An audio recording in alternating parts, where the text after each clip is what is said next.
on your site, you have this spot where you focus on preferred tech, and you highlight some of the vendors, and you mentioned some of them already that you recommend and work with the most often. I think the majority of folks in B2B Martech are still kind of blind to like marketing automation and ESPs that are actually fun to use and like more user friendly than some of these legacy tools. What are your thoughts there? Do you agree? I am super particular. So yes, I agree. Um, the way I approach technology platforms is I am willing to befriend and partner with them simply if I have a really great experience working with them. Mhm. And that is UX, that is the people. And I've been very fortunate throughout my career that I've worked with pretty much every major ESP and MarTech tool out there in some way, shape, or form. And as a result, I have a lot of opinions and I will try to restrain myself.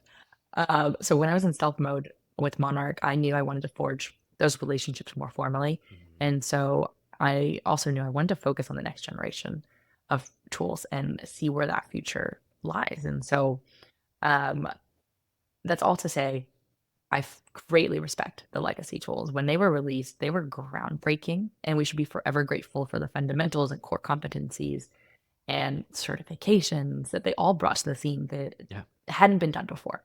Hmm. However, these companies have also gotten very greedy Yes. and pricey, and they haven't innovated in a very long time.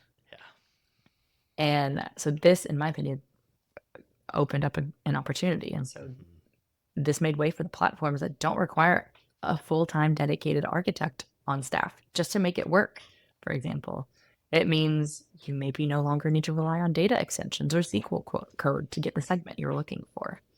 And so I'm really excited about what's ahead, and I'm grateful for platforms like Humans of My Tech for fostering a niche community for the folks like us that want to have these conversations and hopefully shed light on what else is possible. So hopefully everyone's starting to understand what all is out there and ask the questions.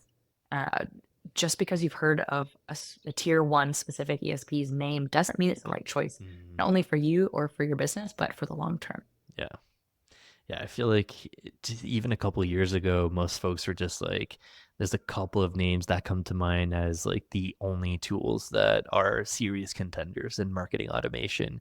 But more recently, folks have like included three or more tools that like popped up just in the last like 5, 6 plus years. And it's because they've looked and seen like some of the features and the capability, and they're just like, and why am I still like slapping myself in the face every morning when I'm like dealing with these loading screens and it's the same freaking UI it's been the last like decade. So I love your point there. Like mad respect to them for kind of grandfathering this space, but yeah, there's newer, fresher, interesting and more fun tools out there to play with. Exactly. And in that same vein, I'm grateful to teams like Scott Brinker's team for and the Martech Weekly and other existing communities for doing their own evaluations of their own version of a quadrant, because I think as a group, and I'll only speak specifically to the MarOps group and community and Martech community, we've come to learn what they say on those quadrants or in their own versions don't typically line up with the actual use case. And so I can't speak for any other industry or any other kind of niche technology space around that, but I think we've become wiser to, oh, you mean if you have this specific award, you paid for it. Oh, if you have this customer service award because you have a CSAT score over 80%, you paid for it. You realize 80% is not very good, right? That's like a minimum requirement. Yeah.